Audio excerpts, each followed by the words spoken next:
Mayroong isang magandang balita itong si Jason Kidd sa kanilang mga fans na baka itong si Kyrie Irving ay maagang makakabalik sa kanila. You see, nagkaroon ng ACL injury si Kyrie Irving noong Marso. Nangangailangan po ito ng 6 hanggang 9 na buwan na recovery process. Ngunit ayon pa mismo kay Jason Kidd, iba raw ang mindset nitong si Kyrie Irving. Palaging positibo at malaking tulong daw yan sa kritikal na pagpapagaling sa kanyang injury na ACL. Kaagad naman siya nagkaroon ng operasyon mga idol, and for the first time po ito nangyari kay Kyrie Irving. Ayon pa mismo kay Jason Kidd, ang susi raw dito sa kanyang maagang pagbalik ay yung pagiging focus ni Kyrie Irving sa kanyang goal, sa kanyang misyon.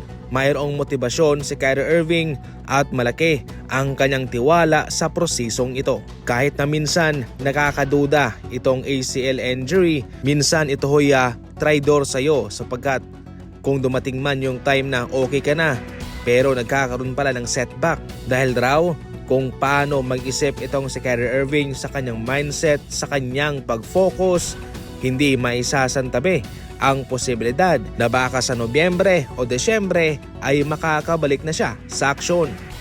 Sa kabilang banda mga idol, excited naman itong si Shai Gilgeous-Alexander na makalaro itong kanyang pinsan na si Nickeil Alexander-Walker na nasa Minnesota na kanya makakalaban. Ayon pa mismo kay SGA, siguradong ito raw ay magiging masaya. Mahirap man daw ipaliwanag pero siya excited na sapagkat itong kanyang pinsan ay parang pangalawang utol niya na. At kahit na sa ups and downs ng kanyang buhay ay palagi niya itong kasama. Siyempre sa basketball na rin, sa pagsasanay, sa eskwelahan at ngayon sa NBA magkasama silang dalawa.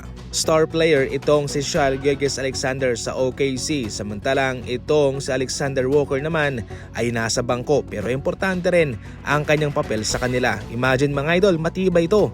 Nakapaglaro siya ng full 82 games para sa Minnesota.